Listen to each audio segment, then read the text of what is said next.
Jason ഇപ്പോൾ ഉള്ളത് ചാവക്കാട്ട് 50 metre നീളത്തിൽ വിള്ളലുണ്ടായ സ്ഥലത്താണ് നിൽക്കുന്നത്. ജെയ്സൺ, നമുക്ക് ആ ദൃശ്യങ്ങളൊന്ന് പ്രേക്ഷകർക്ക് കാണിച്ചു കൊടുക്കാം. എത്ര ദൂരമാണ് വിള്ളലുണ്ടായത്, അതിൻ്റെ റോഡിൻ്റെ ആ സ്ട്രെച്ചും ഒക്കെ നമുക്കൊന്ന് പ്രേക്ഷകർക്ക് കാണിച്ചു കൊടുക്കാം. മാത്രമല്ല, എനിക്ക് തോന്നുന്നു തറനിരപ്പിൽ നിന്ന് ഏകദേശം 10-25 അടി മുകളിലാണ് ഈ റോഡ് നിൽക്കുന്നതെന്നാണ് മനസ്സിലാക്കുന്നത്. Jaison, very good morning. വീണ്ടും ഒരു ഗുഡ് മോർണിംഗ് കൂടി അരുൺകുമാർ. ഇപ്പോൾ ഞാൻ നിൽക്കുന്നത് ആ വലിയ ദുരന്തം ഉണ്ടാകാൻ സാധ്യതയുള്ള ഒരു ദേശീയപാതയുടെ നിർമ്മാണം നടന്നുകൊണ്ടിരിക്കുന്ന വഴിയിലാണ്. ഇപ്പോൾ നമുക്ക് വളരെ വ്യക്തമാണ്, മണ്ണ് ഇന്നലെ അവർ പൊടിയും മണ്ണൊക്കെ ഇട്ട് ചെറിയ രീതിയിൽ ഒരു പാച്ച് ചെയ്യാൻ ശ്രമിച്ചു. പക്ഷേ ആ വിള്ളൽ അതുപോലെ തന്നെ നിൽക്കുന്നു എന്നതാണ് ഏറ്റവും അപകടകരമായത്. നമുക്ക് ആ ദൃശ്യങ്ങൾ വളരെ വ്യക്തമാണ്. ഇപ്പോൾ നമുക്ക് ആ ദൃശ്യങ്ങളിലേക്ക് പോയാൽ ഇപ്പോൾ ഇവിടെയൊക്കെ ഈ ഗ്യാപ്പ് മുഴുവൻ ഇപ്പോഴും വിള്ളലുണ്ട്. ഈ വിള്ളലിലൂടെ വെള്ളം ഇറങ്ങി താഴോട്ട് വന്ന് ഏറ്റവും വലിയ അപകടം ഉണ്ടാക്കാൻ സാധ്യതയുള്ള ഈ ഭാഗമാണ്. ഈ ഭാഗത്തേക്ക് തള്ളിയാൽ താഴെ കൂടെ വാഹനങ്ങൾ, ആ ദൃശ്യങ്ങൾ നമുക്ക് കാണിക്കാം, താഴെയിലൂടെ വാഹനങ്ങൾ വരികയാണ് ഇപ്പോൾ ചെയ്യുന്നത്. നമുക്ക് ആ ദൃശ്യങ്ങളിലേക്ക് പോയാൽ താഴെ കൂടെ വാഹനങ്ങൾ വരുന്നുണ്ട്.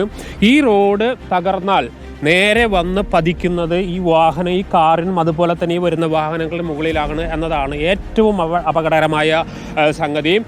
ഇന്നലെ വിള്ളൽ രൂപപ്പെട്ടു. ആ വിള്ളൽ രൂപപ്പെട്ടതിന് ശേഷം ഇതൊരു സമൂഹ മാധ്യമങ്ങളിലൊക്കെ വന്നതിന് ശേഷം അടയ്ക്കാനൊരു ശ്രമം നടത്തി. പക്ഷേ അടയ്ക്കാനുള്ള ശ്രമം മുഴുവൻ പരാജയമാണ് എന്നതാണ് ഇപ്പോൾ നാം ഈ ദൃശ്യങ്ങളിൽ നിന്ന് വ്യക്തമാകുന്നത്. ഇപ്പോൾ നാട്ടുകാർ വലിയ പ്രതിഷേധത്തിലാണ്. ഇപ്പോൾ ആളുകൾ കൂടിക്കൊണ്ടിരിക്കുന്നുണ്ട്.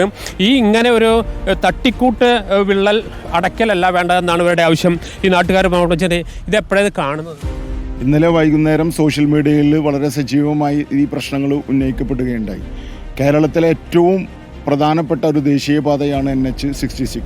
കോടിക്കണക്കിന് രൂപ ചെലവിട്ടിട്ടാണ് ഇതിൻ്റെ പ്രവർത്തനം ആരംഭിക്കുന്നതെന്ന് കൊട്ടിഘോഷിച്ചതാണ്. എന്നാൽ തികച്ചും അശാസ്ത്രീയമായ രീതിയിലാണ് ഇതിൻ്റെ നിർമ്മാണം നടക്കുന്നതുള്ളതിൻ്റെ ഏറ്റവും വലിയ ഉദാഹരണമാണ് ഈ മണത്തല ഈ പ്രദേശത്ത് കണ്ട ഈ വിള്ളൽ. ഇത് ജനങ്ങളെ മൊത്തം ആശങ്ക വരുത്തിയിരിക്കുകയാണ്. ഇപ്പോൾ ആ വാഹനം, നമ്മുടെ വീഡിയോ ജേർണലിസ്റ്റ് ആ വാഹനത്തിന് അവിടേക്ക് ഒന്ന് പാൻ ചെയ്താൽ, അരുൺകുമാർ, ആ വാഹനം എന്ന് പറയുന്നത് ഇതുപോലെ ഇപ്പോൾ അല്പം മുമ്പ് നമ്മൾ വന്നപ്പോൾ ചെറിയ പൊടിയൊക്കെ ഇട്ട് പാച്ച് ചെയ്യാൻ ശ്രമിച്ചുകൊണ്ടിരിക്കുകയാണ്. നമ്മളിപ്പോൾ ക്യാമറയും കണ്ടോടുകൂടി അവർ വാഹനം അങ്ങോട്ട് മാറ്റിയതാണ്. ഈ വാഹനം ഉപയോഗിച്ചാണ് ഈ പൊടി അതിനുള്ളിലേക്കിട്ട് ഈ പ്രശ്നം പരിഹരിക്കാൻ ശ്രമിച്ചത്. പക്ഷേ ഈ പ്രശ്നം ഇതുകൊണ്ടൊന്നും പരിഹരിക്കപ്പെടില്ല എന്നതാണ് നാട്ടുകാരും പറയുന്നത്. ഇപ്പോൾ എത്ര അടി മുകളിലത്? ഇത് ഏകദേശം ഒരു 50 അടി ഹൈറ്റിലാണ് ഇത് നിൽക്കുന്നത്.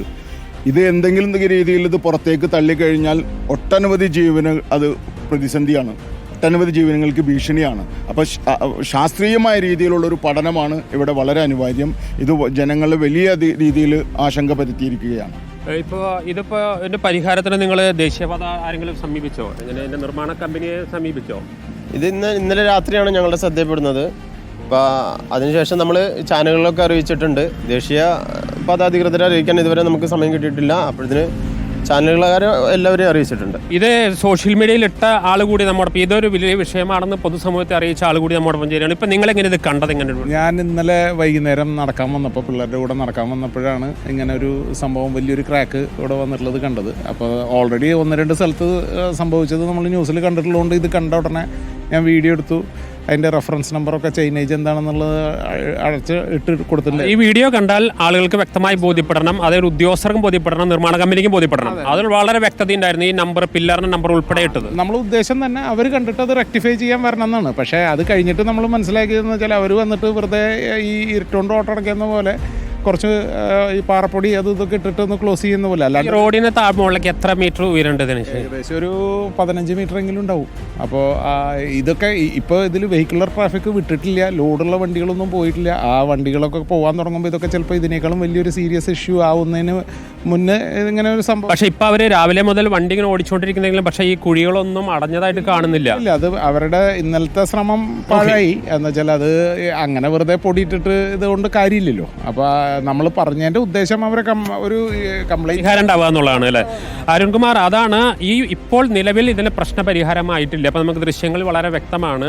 ആ വിള്ളലുകൾ ഇതുപോലെ തന്നെ നിലനിൽക്കുകയാണ്. ഒറ്റ ആശ്വാസം എന്ന് പറയുന്നത് തൽക്കാലം ഈ വഴിക്ക് വാഹനങ്ങൾ പോകുന്നില്ല എന്നതാണ്. വാഹനങ്ങൾ പോയാൽ അപ്പുറത്തേക്ക് ഇപ്പോൾ നമുക്ക് ആ വാഹനം പൊടി, ഇപ്പോൾ നമുക്ക് ആ ദൃശ്യങ്ങൾ കാണാം, ഒന്ന് കാണിക്കാമെന്ന് തോന്നുന്നു. ഇപ്പോൾ പൊടി ഇട്ട് മൂടാനുള്ള ശ്രമമാണ് ഇപ്പോൾ ഈ വാഹനം കൊണ്ട് നടത്തുന്നത്. പക്ഷേ ഇത് വെറുതെ ചെയ്യുന്നു എന്നതിനപ്പുറത്തേക്ക് നമുക്ക് ആ വാഹനം പോയതിൻ്റെ പുറകെ കൂടെ പോയാൽ ഒന്നും സംഭവിക്കുന്നില്ല എന്നതാണ് ഏറ്റവും വിചിത്രവും രസകരവുമായ കാര്യം.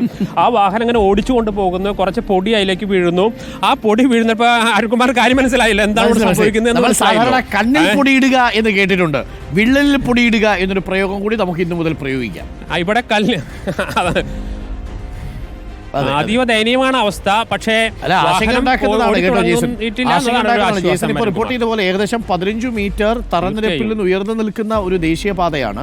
അവിടെയാണ് ഇപ്പോൾ പണി തീർന്നുകൊണ്ടിരിക്കുന്ന വേളയിൽ തന്നെ ഈ വിള്ളൽ രൂപപ്പെടുന്നത്. ഭാരമേറിയ വാഹനങ്ങൾ ഇപ്പോഴും അതുവഴി കടന്നു പോയിട്ടില്ല എന്നുള്ളതാണ്. അപ്പോൾ ഭാരമേറിയ വാഹനങ്ങൾ കൂടി കടന്നു പോകുമ്പോൾ ഈ വിള്ളൽ എന്താകും എന്നുള്ളൊരു പ്രധാനപ്പെട്ട ചോദ്യമാണ്. ഇത് ഏതെങ്കിലും തരത്തിൽ ആ റോഡിന്റെ ഏതെങ്കിലും ഒരു ഭാഗം അടർന്നു വീണാൽ താഴെ സർവീസ് റോഡിലേക്കല്ലേ വീഴുക? ആ റോഡ് കൂടി നമുക്കൊന്ന് കാണിച്ചു കൊടുക്കാം ജീസൺ. തീർച്ചയായും ഇതാണ് ഇതിൻ്റെ ഭിത്തി എന്ന് പറയുന്നത്. ഈ ഭിത്തിക്കും അപ്പുറത്ത് വാഹനങ്ങൾ കടന്നു പോകുന്നത് നമുക്ക് ആ ദൃശ്യങ്ങൾ കാണാം. 15 മീറ്റർ താഴോട്ട് ഈ ഭിത്തിയും ഈ റോഡും അതുപോലെ തന്നെ എല്ലാം കൂടി വാഹനങ്ങൾക്ക് മുകളിൽ വീണാലുള്ള സ്ഥിതി ഒന്ന് ആലോചിച്ച് നോക്കൂ. ഇതിപ്പോൾ ആളുകളൊക്കെ ഇവിടെ നിൽക്കുന്നുണ്ട്, ആളുകളൊക്കെ ഇതൊക്കെ അറിഞ്ഞുകൊണ്ട് വന്നിരിക്കുകയാണ്. അതീവ അപകടകരമായ അവസ്ഥ എന്ന് നമുക്ക് പറയേണ്ടി വരും. എവിടെയാണ് പാളിച്ച് സംഭവിച്ചത്, വിള്ളൽ വീഴാനുള്ള കാരണം എന്താണ്, ഇതെല്ലാം പ്രത്യേകം പരിശോധിക്കുക കൂടി വേണം.